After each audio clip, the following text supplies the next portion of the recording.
Even in the end, he never stopped being Eddie. Despite everything.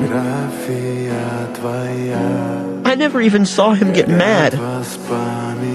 He could have run. He could have saved himself. But he fought.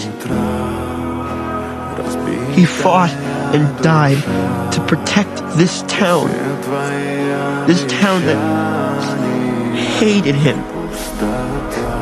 He isn't just innocent. Mr. Munson, he's a hero.